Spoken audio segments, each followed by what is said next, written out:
Good day mga brad! Okay, today meron naman tayong bagong buo na project bike, no? Out of doon sa mga spares natin doon sa bodega. Okay, ito ay yung aking lumang Stevens, no? Na Cyclocross CX. Ay, size 54. Malaki. Tapos wala akong binili dito na bagong parts para ito mabuo.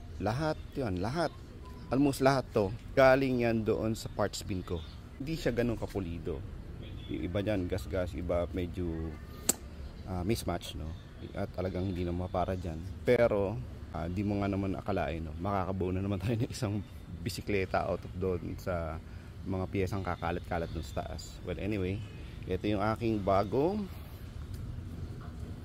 project bike, no? Project built bike.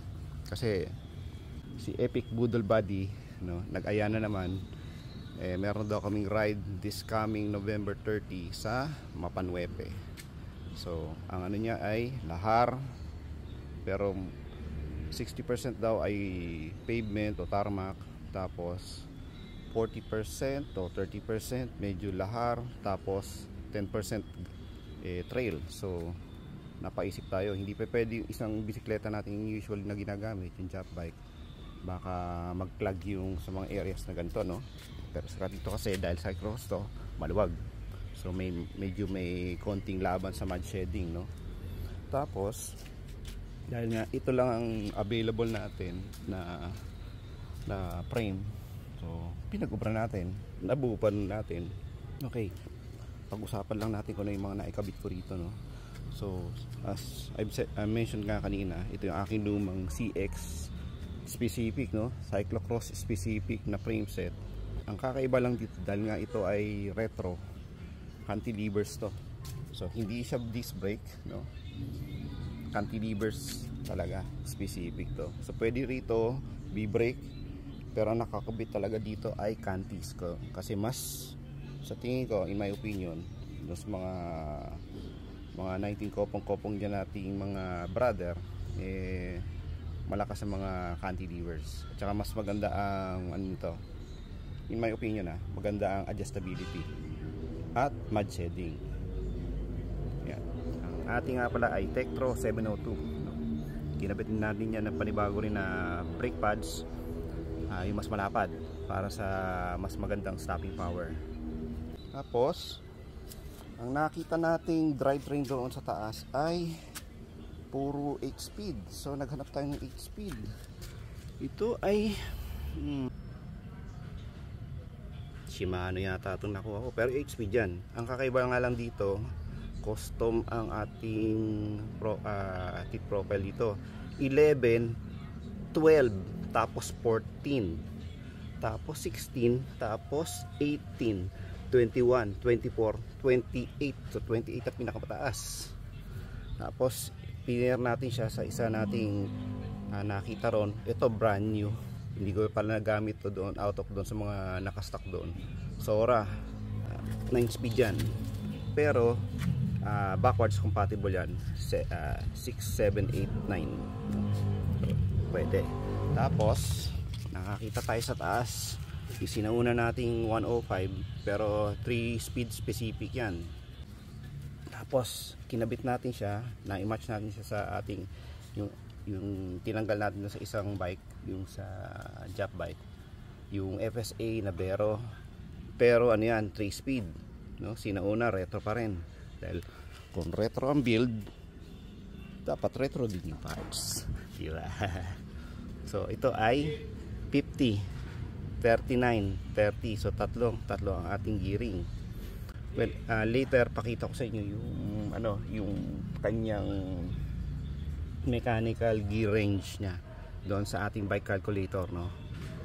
Tapos ang kinabit nating pedals dyan, yung meron pa pala tayo ditong isang itong ganito, no? Yung kabilaan Shimano yan, no?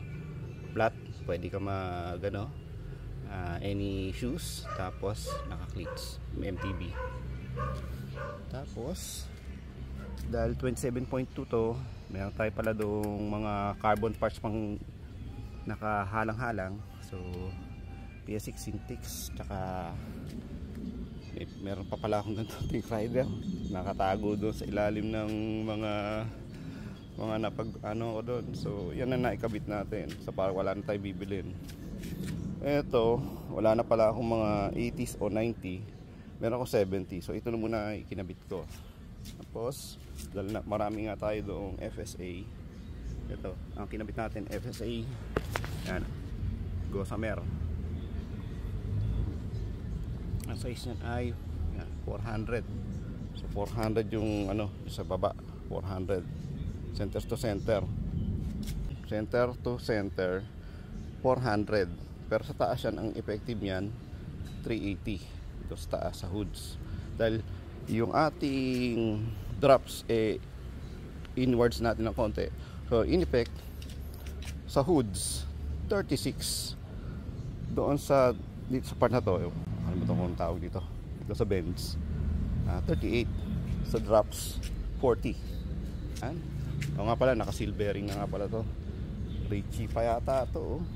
So medyo premium talaga to. Tapos naka integrated na siya. Ano pa ba? Anyway, nga pala, yung wheel set na nagamit natin, ito ang aking dating ginagamit, yung Shimano RS. Ang katumbas nito ay Ultegra sa mga road bike. Ito ay 1, 2, 3, 4, 5, 6, 7, 8, 9, 10, 11, 12, 13, 14, 15, 16, 17, 18, 19, 20 spokes sa likod. Aero spokes yan. Tapos sa unahan ay 1, 2, 3, 4, 5, 6, 7, 8, 9, 10, 11, 12, 13, 14, 15, 16 spokes sa unahan. Sana makayanan niya yung lahar. Wala ako ibang rim set yan lang. So pinag-obra lang naman natin. So ayun na ang ating latest na build, no? Isang cyclocross na Stevens CX specific cantilever 3x8 na 3x8 yan, no? Chop suey parts. Ang tanging nabili ko lang dito na brand new ay yung missing link noong chain, kasi talaga hindi ko makita sa sobrang liit. Baka meron yung sa taas pero hindi ko talaga makita, kaya bumili lang ako bago para lang mabuo ito. Ang hindi ko nga lang na ikakabit pa ay bar tapes, no? Alam ko meron ko sa taas, hinahanap ko pa, pero tinignan ko muna yung ano, ma-i-set up ko muna yung mechanical, kasi madali na ang bar tapes ma-i-set up muna yung mga mechanicals, ma-i-sort out ko muna yung magiging problema nito, dahil mismatch nga yung mga parts, para goods na. Kasi kung hindi ko naman siya ma-sort out yung mga parts na pinag-tagni ko dito sa bike na to, bali wala para bumili pa ako ng bar tape kung wala man doon sa taas. Well, anyway, yun na yun. Later or in the next mga video, pakita ko sa inyo yung mga tune up rides ko para dito, kung anong makikita ko na magiging problema. Then after that, hopefully I can set this up o ma-fine tune ko na to right before mag November 30. So abangan nyo rin yung video na yon. So till next po, maraming salamat, ingat po lahat.